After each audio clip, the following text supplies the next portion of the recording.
주간 브리핑.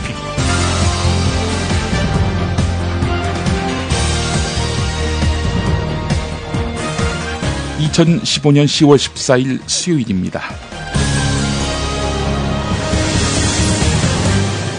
역사 교과서 국정화 파문이 전방위로 확대되고 있습니다. 박근혜 대통령 국론 분열을 촉발시켜 놓고 어제는 국론 분열은 안 된다라고 말했습니다. 유체이탈의 본보기를 자처한 셈입니다. 모노드라마가 아닌 이상 매사에는 주연과 함께 조연이 있지요.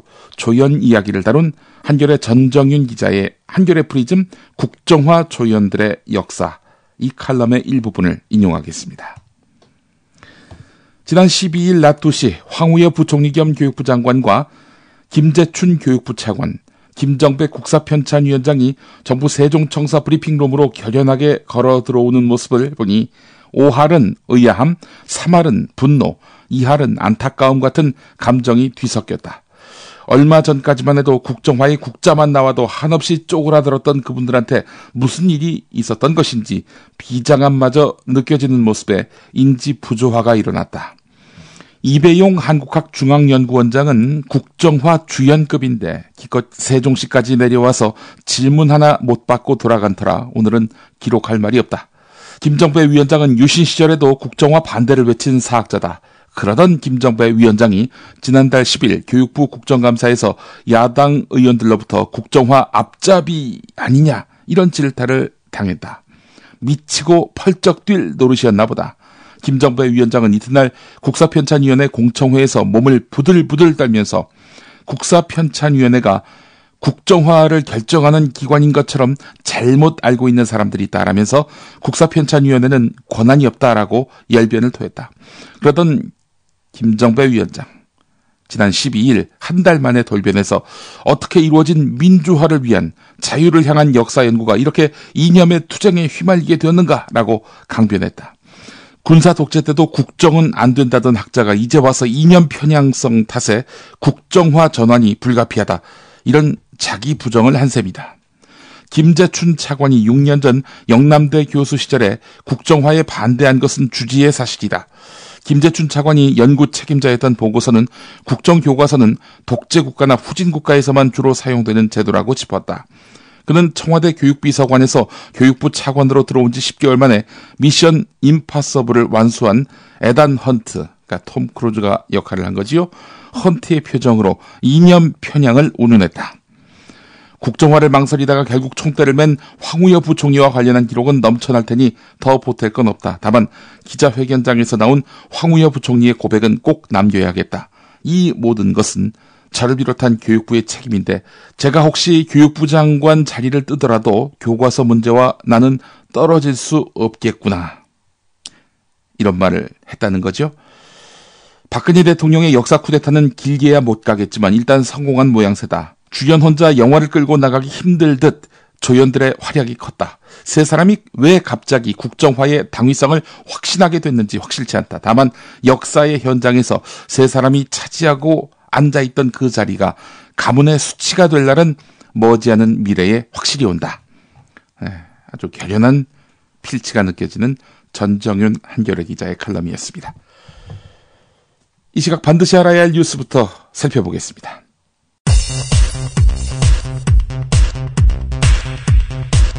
역사 교육은 결코 정쟁이나 이념 대립에 의해서 국민들을 가르고 학생들을 나누어서는 안 됩니다. 전국 최대 현안으로 떠오른 역사교과서 논쟁에 대해서 박근혜 대통령이 입장을 밝혔습니다. 박 대통령은 역사 교육이 정쟁이나 이념 대립으로 흘러서 국론 분열을 초래해서는 안 된다고 강조했습니다. 역사 철학 또는 역사와 인문학 등 선택 교과를 개설하고 교육감 권한인 인정도서 개발을 위해 내년도 예산에 인정도서 개발을 위한 비용을 편성할 계획입니다. 역사교사 출신인 장휘국 광주교육감의 말이었습니다. 정부의 역사교과서 국정화 발표가 있자 진보 성향의 시도교육감들이 별도의 역사교재를 만들어서 사용하겠다고 밝혔습니다. 교육부는 강력하게 대응하겠다는 뜻을 밝혔습니다. 이런 것들이 정상화되면은 그로 인한 혜택을 중소형차 운전자들이 받을 수 있을 거라고 생각이 듭니다. 박종화 손해보험협회 상무의 말이었습니다. 비싼 차에 비싼 수리비 때문에 다른 자동차 보험 가입자 부담까지 덩달아 커진다는 지적이 많았지요. 내년부터 수입차 등 비싼 차의 보험료가 인상될 것으로 보입니다. 또 사고가 났을 때 드는 대차 비용도 렌트카 비용도 줄이기로 했습니다. 이상의 내용은 KBS 뉴스를 인용한 것입니다. 이담채 김치, 컴백홈 대리운전, 전창걸의 새싹 땅콩차, 코골이 119, 좋은 사람과 플라워, 연지연 곰탕이 함께하는 김용민의 조간 브리핑입니다. 직접 담가 먹는 김치가 사 먹는 김치와 다른 이유 잘 아시죠? 내 눈으로, 내 손으로 골라야죠. 우리 걸로요. 한 포기 한 포기 직접 손으로 소금을 뿌려 절이는 가장 깨끗한 손으로 정성과 진심을 담아 이 김치 쥐앗으로 못 써요. 나쁜 병균 틈타지 말아야 하니까. 건강을 위해 소금은 적당히, 그러나 맛깔나게. 내 가족이 먹을 김치니까. 가족이 먹는 김치를 하나 더 만든다는 심정으로 만든 김치, 이담채 김치. 입맛 까다로운 김어준 딴지일보 총수의 한마디. 제가 이 김치의 맛을 보증합니다. 정말 맛있어요, 이 김치는. 포털 사이트 검색창에 이담채를 입력하세요. 전화주문은 1544-4586, 1544-4586. 정부가 중고등학교 역사교과서 국정전환을 행정예고한 다음 날, 바로 어제지요. 13일 한국사회는 말 그대로 절반으로 쪼개졌습니다. 보수 진보 단체들의 성명과 회견, 플래카드 전쟁이 곳곳에서 벌어졌는데요. 자, 이런 와중에 박근혜 대통령, 지금 나라와 국민 경제가 어렵다. 올바른 역사교육 정상화를 이루어서 국민 통합의 계기가 될 수 있도록 함께 노력해주면 감사하겠다. 한국 사회를 국정화 찬반이라는 예고된 역사전쟁의 소용돌이로 몰아넣은 박근혜 대통령이 거꾸로 국민 통합을 명분으로 반대 목소리에 침묵을 요구한 것입니다. 그래서 경향신문 제목도 나라를 두 쪽 내고 국론 분열하지 말라. 이렇게 지금 얘기하고 있단 말이죠. 박근혜 대통령의 국민 통합은 그 아버지인 박정희 대통령 시대 국민 총화라는 단어와 연결짓게 됩니다. 북한과 마주하고 있는 체제 대립이 이루어지고 있는 남한에서 국민이 딴 의견이 있으면 안 된다. 하나의 의견만 있어야 된다. 통일된 역사관을 가져야 한다. 이러면서 유신을 정당화하고 5.16을 찬양하는 이런 교과서를 학생들에게 읽히도록 했죠. 국민 총화가 국민 통합으로 부활한 이 세태. 박근혜 대통령이 공약한 100% 대한민국, 국민 모두가 행복한 대한민국은 온데간데 없는 상황인 것입니다. 경향신문 6면을 보겠습니다. 왜 2017년 3월인가? 박근혜 정부가 밝힌 국정역사교과서의 첫 배포일을 두고 뒷말이 나온다는 겁니다. 박근혜 대통령이 임기 마지막 해 안에 국정교과서 편찬까지 마무리 짓기 위해서 대못받기에 나선 것 아니냐, 이런 얘기가 나오는데요. 2017년 따지고 보니까 100년 전 1917년에 부친인 박정희 대통령이 태어난 해입니다. 100년 되는 해에 역사교과서를 아버지 영전에 헌정하려고 시점을 맞춘 거 아니냐, 이런 이야기가 나옵니다. 그래서 사부곡 아니냐, 이런 이야기도 나오고 있는데요.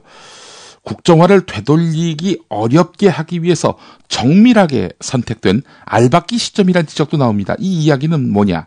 2017년 3월부터 국정교과서가 배포가 되면 지금 중학교 2학년으로 2019년 수능을 치르는 학생들에 대해서는 대입제도 3년 예고제에 따라서 교육과정을 바꿀 수 없다는 겁니다. 2018년 대선 이후 교과서 검정제 논의가 다시 시작되더라도 교과서를 만들기까지 2년에서 3년이 소요되지요. 정상적으로 보면 말입니다. 검정제로 바꿔도 역시 대입제도 3년 예고제가 적용되기 때문에 최대 5년에서 6년까지 국정교과서가 일선 학교에 남아있게 됩니다.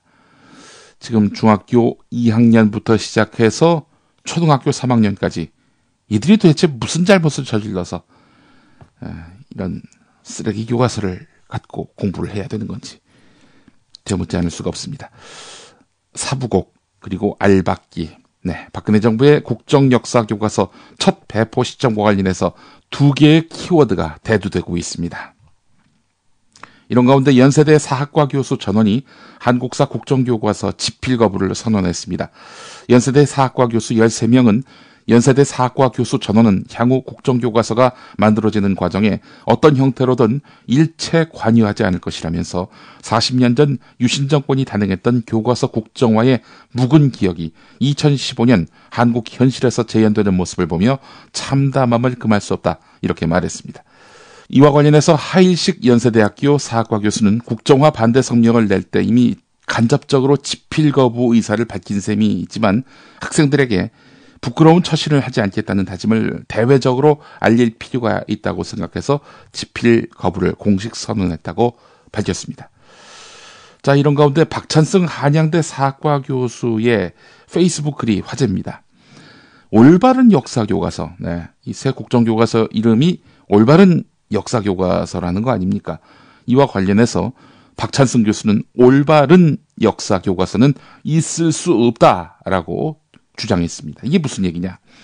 역사교과서는 정설, 통설, 그리고 다수설에 기초해서 쓰이는 것이지 올바른 설, 그러니까 바를 정자를 써서 정설입니다. 이거는 앞서서 얘기했던 정설은 정할 정자 할 때 정설이고요.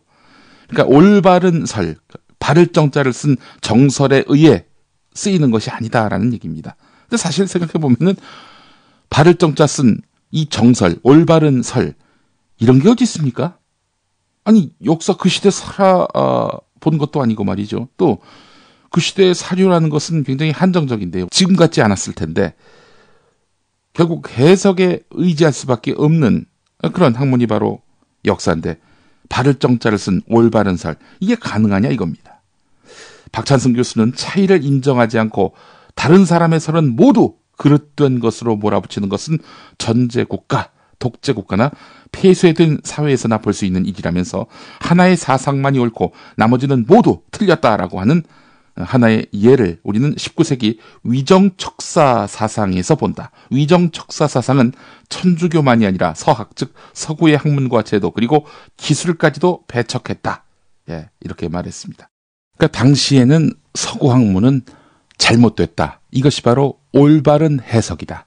이렇게 해서 사람들한테 강요를 했단 말이죠.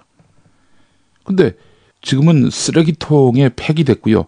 나쁜 역사 해석의 전범이 되고 있습니다. 경향신문 기자가 전화를 한 모양이죠. 박찬승 교수.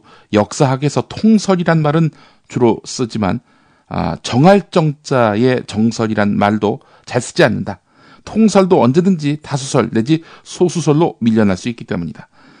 그런데 이게 정할 정자의 정설도 아니고 바를 정자의 올바른 설, 이런 말은 전혀 쓰이지 않는다. 어떻게 올바른 설에 기초한 올바른 교과서가 있을 수 있는가? 이렇게 반문을 했습니다. 예, 그러니까 올바른 교과서라는 말부터 이 역사에 대한 기본적인 관념과 인식이 없는 무지의 소치라는 이야기입니다. 컴백홈 대리운전, 여자한테 참 좋은데, 여자한테 정말 좋은데 어떻게 표현할 방법이 없네. 컴백홈 대리운전이 왜 여자한테 좋냐고요? 대리기사님을 전화가 아니라 스마트폰 앱으로 호출합니다. 대리기사님의 사진과 평가, 체험 후기를 보시고 선택합니다. 그리고 모든 결제를 현금이 아닌 스마트폰에서 간편히 끝냅니다. 컴백홈 대리운전 왜 이제 나왔니? 묻지도 따지지도 않는 대리운전, 이제 컴백홈으로 바꾸자. 구글 플레이 앱스토어에서 컴백홈 대리운전을 입력하세요. 신규 고객 전용 쿠폰 번호 1818 입력하시면 기본 10,000원에 쿠폰 10,000원을 더해서 2장의 쿠폰을 선물로 드립니다. 컴백홈 대리운전, 하하, 남자한테도 좋은데 정말 좋은데. 조중동은 국사교과서 국정화에 대해서 오늘 어떤 입장일까요? 어제도 그랬습니다만은 기사와 논설이 따로 노는 게 상당히 이채롭습니다. 기사는 정부의 역사교과서 국정화에 나름 힘을 실어주고 있습니다. 반면에 사설이나 칼럼은 여전히 교과서 국정화에 대해서 회의적입니다. 조선일보 오면 기사부터 보겠습니다. 고등학교 한국사 교과서 8종류에는 모두 노동운동가 전태일이 등장한다. 1970년 평화시장 재단사였던 전태일의 분신 자살을 계기로 해서 지식인, 노동자, 학생들이 노동 문제에 관심을 갖고 노동운동에 참여하게 됐다. 이게 바로 비상교육의 내용인데요. 긍정적인 기술이 대부분이라는 거지요. 전태일의 글을 별도의 읽을 거리로 제시하고 있는 교과서도 6종류에 이른다고 합니다. 반면에 20세기 후반을 대표하는 기업가인 정주영 현대그룹 전 회장이 등장하는 교과서는 5종류에 그치고 있다는 것이죠. 그나마 5종류 모두 한강의 기적으로 불리는 경제성장과 관련된 단원이 아니라 남북관계를 다룬 소떼방북 부분에 나온다는 겁니다. 두산동아 교과서는 정주영 회장의 직함을 생략한 채 정주영 이렇게만 서술을 해서 기업가라는 사실을 확인할 수 없도록 한다는 것이죠. 이병철 삼성, 구인회 LG 등 주요 기업 창업주는 아예 등장하지 않는다는 점, 이 점도 조선일보는 짚었습니다. 한국 교과서에는 노동운동가는 있지만 기업인은 실종된 모양새가 된 것이다. 네. 그래서 민주화뿐 아니라 산업화도 균형 있게 다뤄야 한다라는 정부 여당의 논리, 여기에 힘을 실어주고 있는 형국입니다. 산업화 과정에서 기업과 기업인의 역할 매우 중요하죠. 그러나 기업은 자본 권력이기 때문에 굳이 거론해야 한다면은 공과 과를 균형 있게 다뤄야 하겠죠. 이병철 씨에게 삼성의 성장 신화라는 공이 있지만 사카린 밀수, 정경 유착 이런 과도 분명히 있습니다. 이런 거 다 다루자고 하는 이야기일까요? 조선일보가요? 자, 이번에는 사설과 칼럼을 보겠습니다. 우선 동아일보 황우택 칼럼을 보겠습니다. 국정화에 대한 부정적 입장이 느껴집니다. 한국사 현대사를 보면 박정희라는 거목에 관한 기술이 상당 부분 차지할 수밖에 없다. 그는 간단하게 서술할 수 있는 인물이 아니다. 그에 대한 평가는 사람마다 다르고 공과가 함께 있지만 그가 이 나라의 경제발전과 근대화 혁명을 이룩한 업적을 부인할 수는 없다. 예, 적당하게 현 박근혜 대통령 정부의 구미를 맞춰줍니다. 자, 황우택 칼럼 계속 읽어보겠습니다. 다만 박정희와 5.16 그리고 유신의 공과에 대한 객관적인 기술을 하려면 국정화로 가더라도 박근혜 시대는 적당한 때가 아니다. 기존의 검인정 교과서를 대체할 새 국정교과서는 이 정부의 임기 마지막 해인 2017년에 나온다. 새 정부가 들어서면 가장 먼저 국사 교과서를 바꾸려고 할 것이다. 우리 사회의 모든 분야가 민주화, 다양화로 가는데 한국사만 거꾸로 갈 수는 없기 때문이다. 이명박 정부 때 563억 원을 들여서 국가 영어능력 평가 시험을 개발했지만 제대로 써보지도 못하고 사실상 폐지된 바 있다. 국사교과서 정책도 차기 정권에서의 지속 가능성을 판단해보고 추진해야 한다. 네, 이런 논리입니다. 1년 반 만에 만들 것이 아니라 1년 반도 아니죠. 1년 5개월이면 거의 1년에 가까운 건데 이렇게 짧은 기간에 졸속으로 만들지 말고 긴 시간 수많은 사회적 합의를 통해서 만들자라는 주장 역시 보수 언론에서 내놓고 있습니다. 조선일보 사설을 보겠습니다. 역사교과서 국정화, 대통령의 설명이 아직 부족하다. 네, 어제 박근혜 대통령이 수석비서관 회의에서 국론 분열은 안 된다 이런 발언을 했는데 이걸로는 부족하다는 것이 조선일보의 시각입니다. 국정화에 반대하는 쪽 사람 중에는 좌편향 교과서에 찬성하기보다는 교과서 편찬을 국가가 독점하는 것에 대해 거부감을 가진 사람이 많다. 대통령은 이런 반대쪽 의견을 뭉뚱그려서 불필요한 논란, 국론 분열이라고 했다. 이런 접근으로 국정화에 동조하지 않는 사람들을 납득시킬 수 있을지 의문이다. 이렇게 지적했습니다. 자, 그런데 상당수 학부모들은 국정화가 그리 싫지 않은 모양입니다. 오늘 한국일보 3면을 보게 되면요. 정부와 여당이 학계와 교육계 전반에 강력한 반발에도 불구하고 역사 교과서의 국정화를 밀어붙이는 그 이유도 여기서 발견할 수 있을 것 같은데요. 전체 여론조사를 보니까 말이죠. 찬반이 양립하고 있는데 초중고등학생을 자녀로 둔 학부모들 세대에서는 10명 가운데 6명 가까이가 국정교과서를 선호하는 것으로 나타났다는 겁니다. 학교 급별로 학부모들의 의사를 물어봤는데 한국교육과정평가원이 2014년 9월과 10월에 실시한 조사입니다. 초등학생을 둔 학부모들 62.4%가 국정교과서 좋다 이렇게 말했고 중학교에 학생을 보내는 학부모는 55.6%가 국정화가 좋다. 고등학교 같은 경우에는 검정이 더 낮다가 0.2% 정도 많은 49.4%네요. 49.2%는 국정교과서가 좋다 이렇게 말을 했다는 겁니다. 이를 근거로 해서 정치권에서는 여권이 내년 총선을 앞두고 집토끼 효과 외에도 학부모 표심 잡기에 나선 것 아니냐 이런 관측이 나오고 있는데 정부와 여당이 거센 반대 여론에도 불구하고 역사교과서 국정화를 몰아붙이는 배경에는 학부모 표심 잡기에 어느 정도 득이 된다는 계산이 깔려 있을 것이다 이렇게 평가를 했는데 학부모 표심을 잡는다면은 여론 역전도 가능하다는 판단을 했을 것이라는 분석도 없지 않습니다. 그러니까 사실은 이제 우리 아이가 단 하나의 교과서로만 공부하면은 입시에 도움이 되지 않겠는가? 이 학업 부담 줄일 수 있지 않겠는가? 이렇게 판단하고 있다는 것이죠. 정말 단지 단 하나의 교과서로 공부하면은 아이들 입시에 도움이 된다는 이유로 국정화를 찬성한다면은 이건 소탐대실 아닙니까? 이런 부모님들 없으시겠죠? 자, 한겨레 기사를 보면은 역사 교사들은 무엇보다도 역사가 단순 암기 과목으로 전락할 수 있다는 점을 우려하고 있습니다. 조왕호 서울대일고등학교 교사는 기존 검정교과서는 사진자료, 탐구활동자료 등이 풍부하다. 하지만 새 국정교과서는 집필기간이 1년으로 상당히 짧은 데다 2003년 이전 국정교과서를 참고해 볼 때 본문 위주로 단순 정리될 가능성이 높다 이렇게 예상했습니다.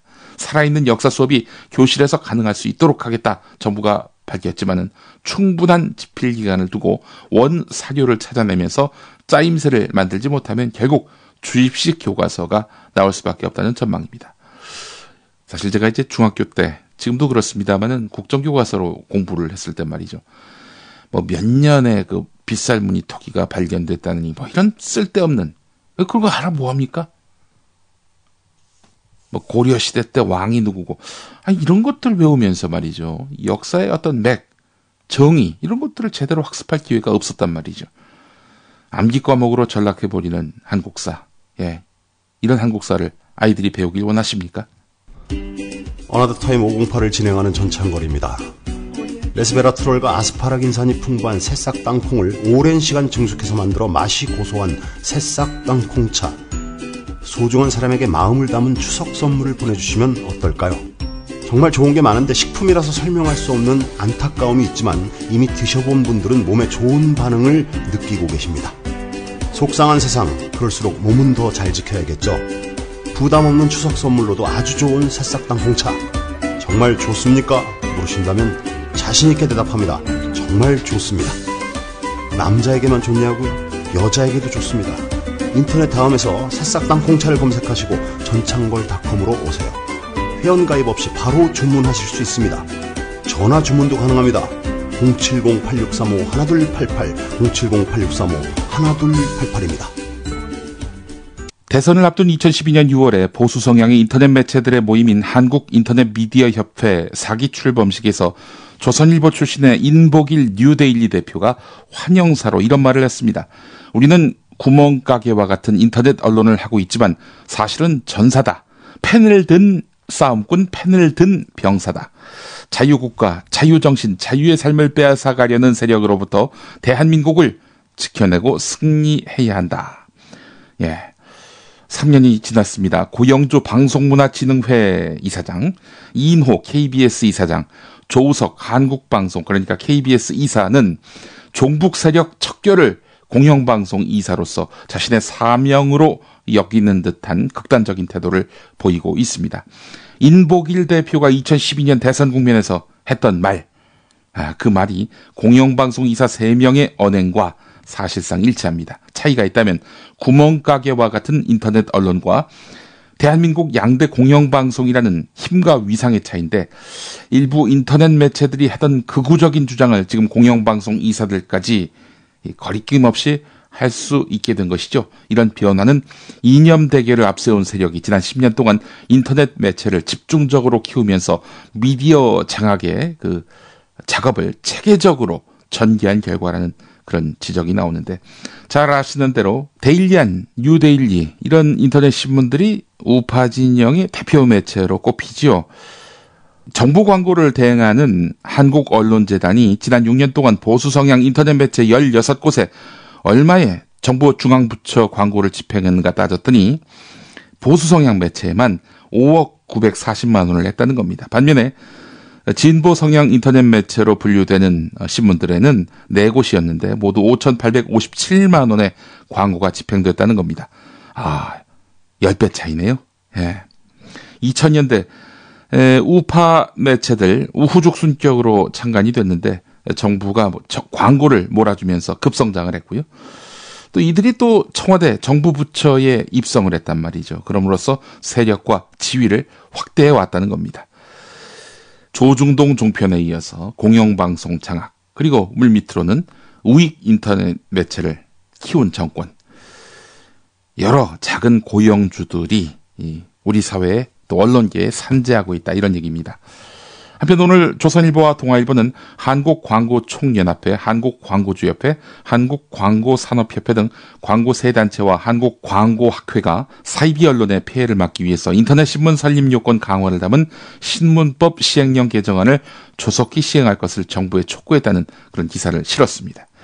자, 그런데 말이죠. 한국광고주협회가 7월 1일에 발표한 2015년 유사언론 행위 피해 실태 조사 결과 보고서 원본이 8월에 공개가 됐는데 말이죠. 조선일보, 동아일보 기사를 보게 되면은 이런 그 광고주들을 괴롭히는 나쁜 신문들, 나쁜 언론들, 이게 이름 없는 인터넷 신문을 겨냥한 것 같지만요. 이 리스트에 포함된 언론사들 이름을 보니까 조선일보, 중앙일보, 동아일보, 경향신문 같은 주요 일간지도 포함됐다는 것입니다. 또 MBN, TV조선, 채널A도 유사 언론 행위 매체로 포함되어 있었습니다. 자, 이런 가운데 한겨레 호남판에 실린 기사를 하나 보겠습니다. 광주 지역의 민영방송, 그러니까 SBS를 트는 광주 지역 방송은 KBC 광주방송입니다. 이 광주방송이 신사옥이 포함된 48층짜리 주상복합 건물 신축 계획, 이걸 광주시가 건축심의 과정에서 유보시키니까 광주시를 비난하는 기사를 쏟아내서 논란이 일고 있다는 겁니다. 광주시와 KBC 쪽의 말을 종합해 보면은 광주방송은 지난 7월에 광주 서구 광천동에 248가구와 방송사, 유통시설이 포함된 48층 규모의 건물을 신축하겠다고 서구청에 건축 허가를 신청했습니다. 앞서서 광주방송은 지난 3월에 광고와 출판, 부동산 임대, 방송사업 외에 아파트 건설과 분양사업을 할 수 있도록 법인 정관을 개정하고 대한주택건설협회 회원사로 가입하기도 했는데요. 광주방송이 호반건설이 그 대주주로 있는 방송이군요. 직접 방송사가 주택건설과 분양사업을 할 수 있게 된 셈이 됐습니다. 자, 그런데 광주시청에서 이거를 유보를 했단 말이죠. 교통지옥이 될 수 있다, 이런 이유였습니다. 대체도로를 건설해서 기부 체납하지 않으면 허가 안 하겠다, 이런 입장이었는데요. 그러자 광주방송은 시정을 비판하는 기사를 무려 20여 건이나 쏟아냈다는 겁니다. 예, 광주방송 쪽은 그동안 겪은 불합리를 보도한 것일 뿐이다, 이런 이야기인데요. 자기 회사에게 불리한 이런 시정에 대해서 비난하는 거, 이게 바로 사입입니다. 다른 게 아니라 이게 사입이에요. 예, 하여간 언론답지 않은 언론들이 너무나 많은 세상입니다.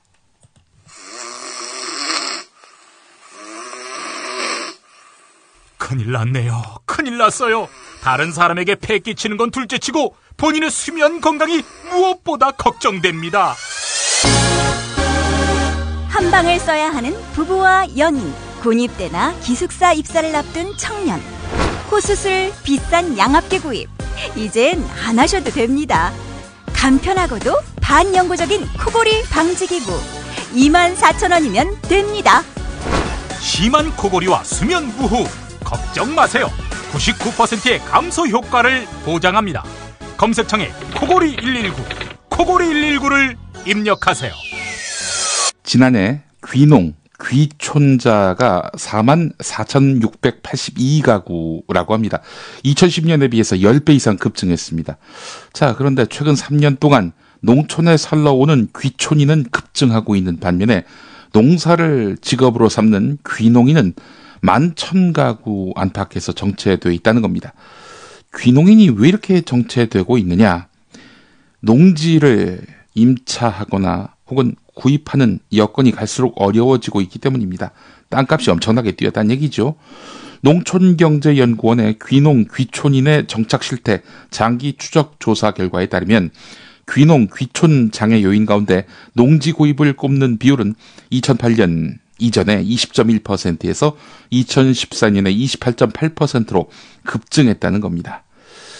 값은 뛰고 재배 면적은 줄어들고 농촌 고령화가 이어지면서 이 상속도 많아지고 있단 말이죠. 자, 이러다 보니까 땅 구하기가 쉽지 않다는 것이죠. 현재 2명 가운데 1명이 농지를 소유하지 못하고 있는 형국이라고 합니다. 돈이 있어도 매입하기 쉽지 않은 형국일 정도니까요. 예, 임대하기도 갈수록 어려워지는 상황. 그래서 제2 인생 부푼 꿈을 안고 농촌으로 가지만 농사지을 땅이 없는 현실을 오늘 국민일보가 일면에서 짚었습니다. 동아일보 일면으로 가보겠습니다. 정부가 창조 농업 및 농촌 창업에 나서는 청년 300명을 선발해서 매달 80만 원을 지원한다고 합니다. 농촌에 정착해서 창업하는 2030 청년에게 정부가 보조금을 지급하는 것은 이번이 처음인데 말이죠. 월 80만 원씩 최장 2년 동안 준다는 이야기입니다. 농사지으라고 청년들 농촌으로 보내도 농사지을 땅이 없는데 어떡하라는 건지. 서울중앙지검 형사 1부는 18대 대통령 선거 당시에 박근혜 후보의 비밀 선거운동 캠프로 의심되는 오피스텔의 임대료 사기 사건 고소인을 소환 조사했다고 밝혔습니다.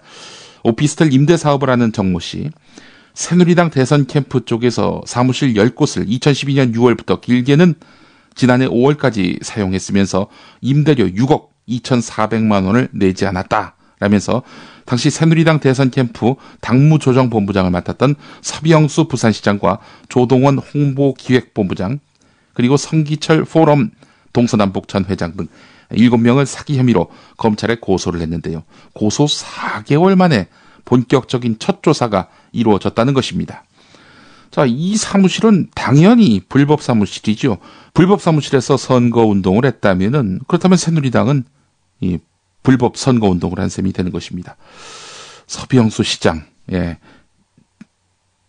박근혜 비밀 캠프 사건으로 첫 조사를 받게 됐다고 하는데 글쎄요, 검찰이 이 사건 명명백백히 성역 없이 수사할 수 있을까요? 예, 이 가능성을 높게 보는 분이 몇이나 있을지 의문입니다. 대선 이야기가 나와서 그런데요. 뉴스의 재구성 듣고 오겠습니다. 오늘은 다소 깁니다.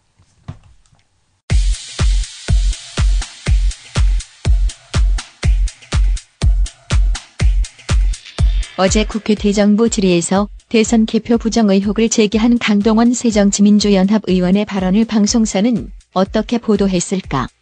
우선 KBS와 SBS 뉴스 편집을 함께 한 것일까?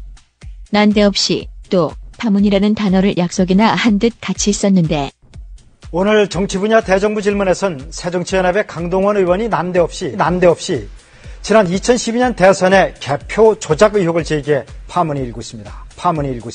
국회 대정부 질문에서 한 야당 의원이 난데없이 지난 대선에서 개표 조작이 있었다고 주장했습니다. 선거 쿠데타고 따라서 현 정권은 정통성이 없다고 주장해 파문이 일고 있습니다. 최근 사장을 선출하는 KBS의 경우 한 발 더 나가 강동원 의원에게 가만히 있지 않겠다고 뉴스를 통해 선전포고. 강동원 의원은 개표 조작을 주장하면서 방송사의 출구 조사도 의혹이 있다고 말했습니다.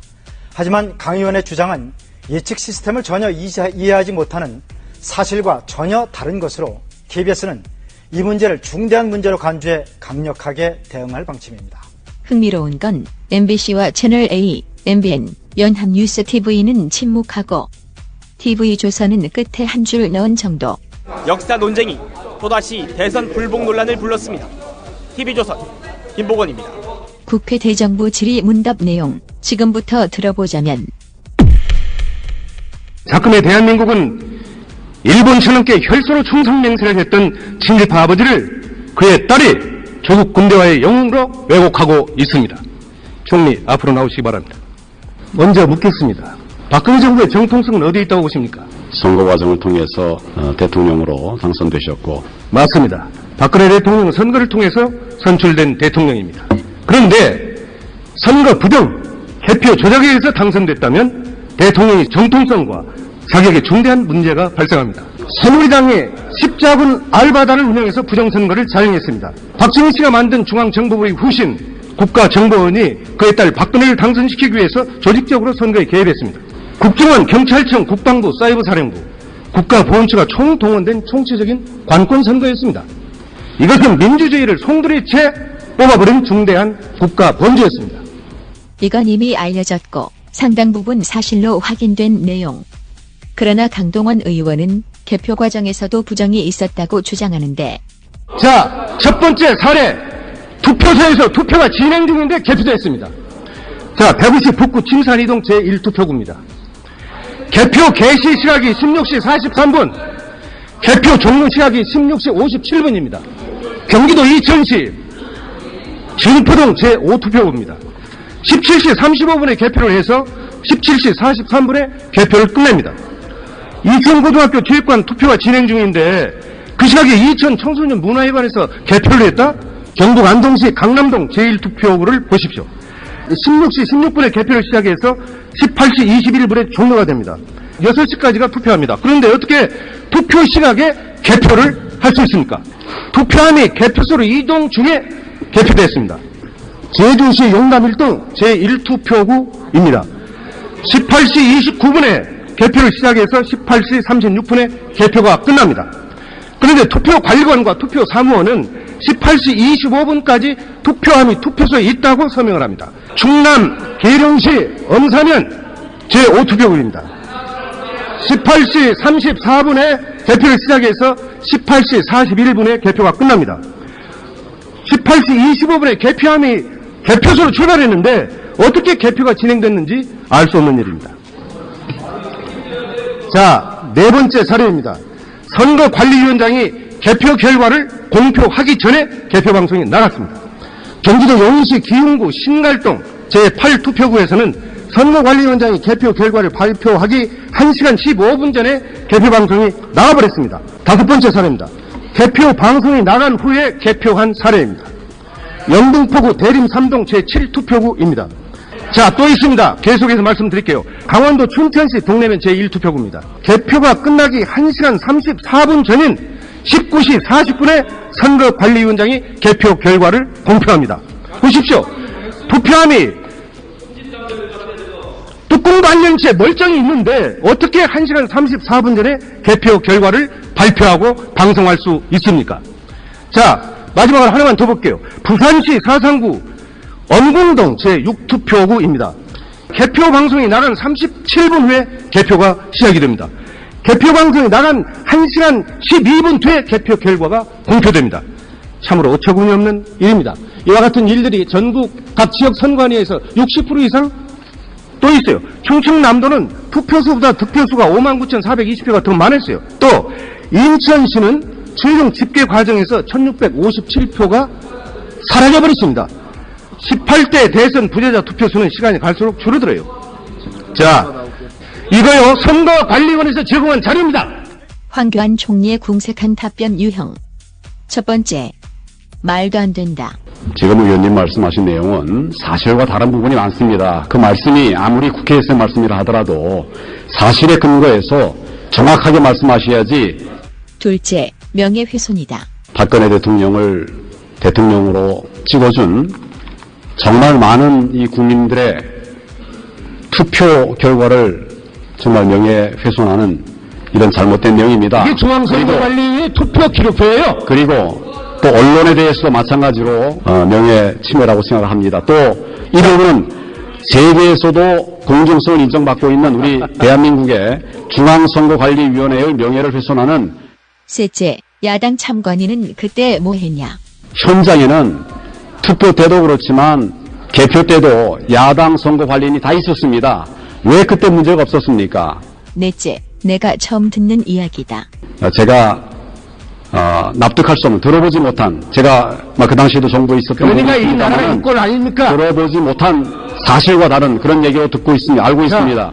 마지막, 그 자료를 잘못 읽은 거다. 중앙선거위원회 관리 자료를 의원님께서 잘못 읽으신 것으로 저는 이해가 됩니다. 내가 바보입니까?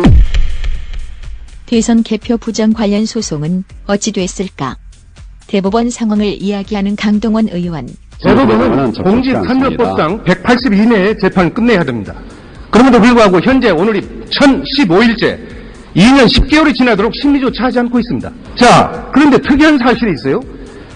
백주 대낮에 서울의 한복판에서 마이크를 잡고 92주째 박근혜 퇴진을 외쳐도 청와대나 경찰이나 검찰에서는 일체 모르쇠로 일관하고 있습니다. 그렇죠. 집회의 자유를 보장하기 위해서 그렇게 하고 있는 것으로 생각합니다. 그렇습니다. 게다가 10월 14일자 조선일보, 중앙일보, 동아일보는 강동원 의원 질의를 단 한 줄도 보도를 안 하고 단지 보도할 가치가 없어서였을까?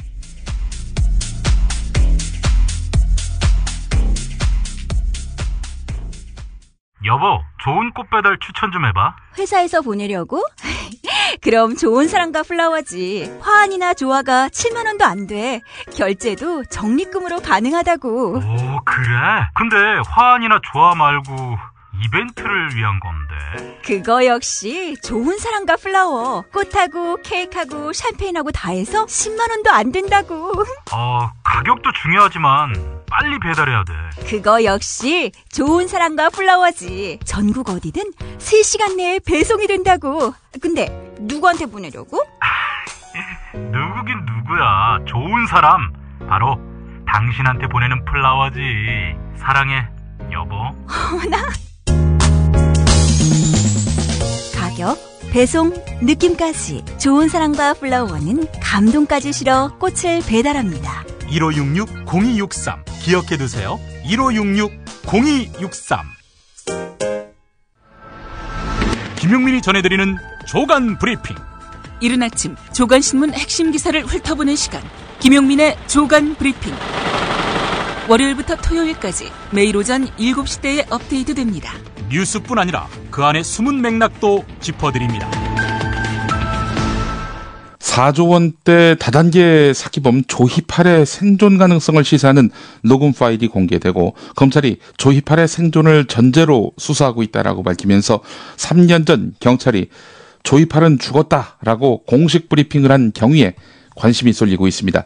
당시 수사 라인에 있던 전현직 경찰 간부들을 상대로 브리핑 경위를 조사해야 한다, 이런 지적도 나오고 있는데요. 대구지방경찰청은 최근 중국 공안에 붙잡힌 조희팔의 최측근 강태용 씨에게서 뇌물을 받은 전직 경찰관 안모 씨를 지난 8월에 수배 2년 9개월여 만에 검거하고도 공개하지 않은 것으로 드러났습니다. 자, 그런데 말이죠. 여기서 한 명 주목되는 인물이 등장합니다. 2012년 5월 21일 박관천 전 경정이 이끌던 경찰청 지능범죄수사대는 2011년 12월에 조희팔이 중국 칭다오에서 심근경색으로 사망했다, 이렇게 발표를 했는데, 브리핑에서 박관천 전 경정은 사망을 놓고 추정이란 말 대신 확인이라는 용어를 반복했습니다. 자, 박관천 경정, 이 사람 누굽니까? 박근혜 정부에서 청와대 공직기강 비서실 행정관으로 근무하는 등 승승장구를 했지요. 청와대 내부 보고서를 외부에 유출한 혐의로 지난해 구속된 데 이어서 2007년 룸살롱 업주로부터 수사 무마 청탁과 함께 1억 7천만 원대 금품을 받은 혐의가 추가돼서 1심에서 징역 10년이 구형된 상태입니다. 정윤회 리스트, 이걸 외부로 유출했다, 이런 의혹을 받고 있는 박관천 경정. 예, 이 사건과 관련해서도 지금 상당히 불리한 처지에 놓였네요. 김수창 전 제주지검장, 이 사람도 이 사건과 무관하지 않습니다. 이 사람은 조희팔에게서 억대 금품을 받은 혐의를 포착해서 김광준 전 서울고검 부장검사를 구속했습니다.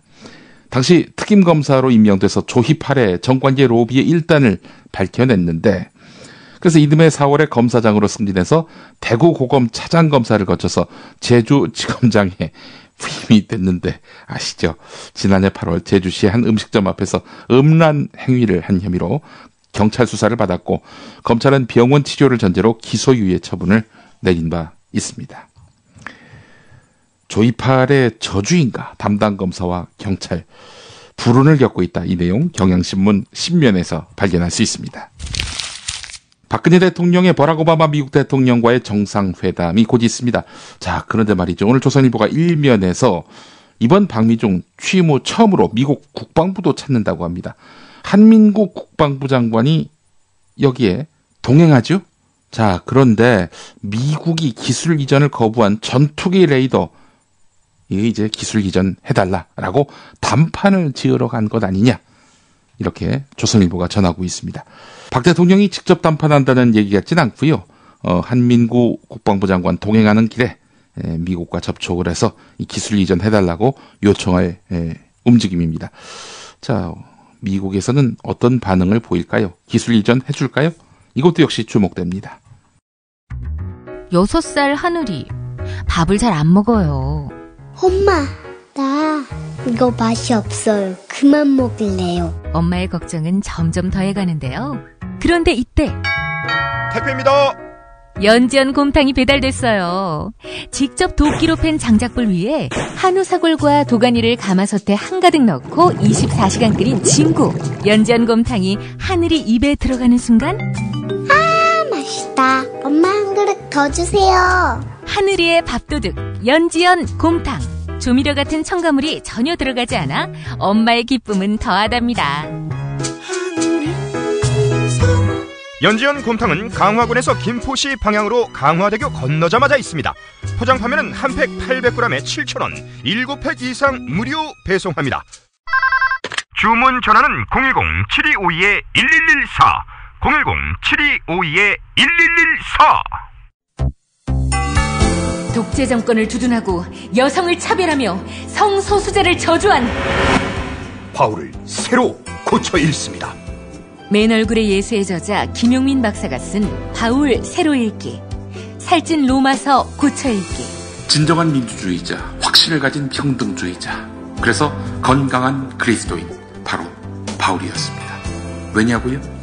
예스24, 알라딘, 교보문고 등 주요 서점에서 10월 20일부터 만나보세요. 김용민의 신간 살찐 로마서 고쳐 읽기 1위에서 나왔습니다.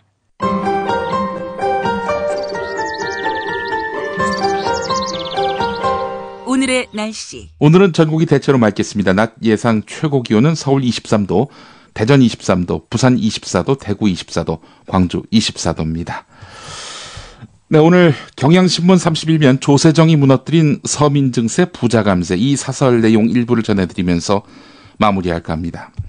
연간 근로소득이 1억 원 이상인 고소득 근로소득자가 크게 늘고 있음에도 불구하고 이들이 내는 평균 세금 납부액은 5년 전보다 줄어든 것으로 나타났다는 겁니다. 1억 원 이상의 고소득 근로소득자, 아무리 노동자라 하더라도 통상적으로는 이제 부자로 봐야 되겠죠. 자, 반면에 중저소득 근로자의 세금 부담은 해마다 늘어나고 있습니다. 담배세와 주민세 인상 등 서민 부담을 늘리는 증세도 잇따르고 있는데 소득이 많아질수록 더 많은 세금을 내는 공평 과세 원칙이 무너지고 있다. 경향신문이 이렇게 지적하고 있습니다. 세금은 고소득층으로부터 많이 걷어서 저소득층을 위해 쓰는 부의 재분배 효과가 있죠. 내수를 활성화하는 데도 기여하고요. 하지만 서민 증세, 부자 감세는 세 부담의 불균형을 심화시킬 뿐입니다. 정부가 세수 부족뿐 아니라 조세 정의를 바로 세우기 위해서라도 부자 증세에 나선다. 이런 지적인데요. 부자에게서 세금 많이 걷어가지고 공공, 특히 보편적 복지를 확대할 수 있습니다. 자, 그런데 부자에게서 세금을 덜 걷는단 말이죠. 그래놓고 세수 부족은 또 서민들에게 손 벌리고 있고요. 예. 공공 서비스 그 혜택 확대할 능력도 자신도 진정성도 없는 정부 바꾸면 됩니다. 바꾸는 게 어렵지 않습니다. 바꾸더라도 개표 부정 이런 거 하면은 못 바꾸겠죠. 석간에서 뵙겠습니다.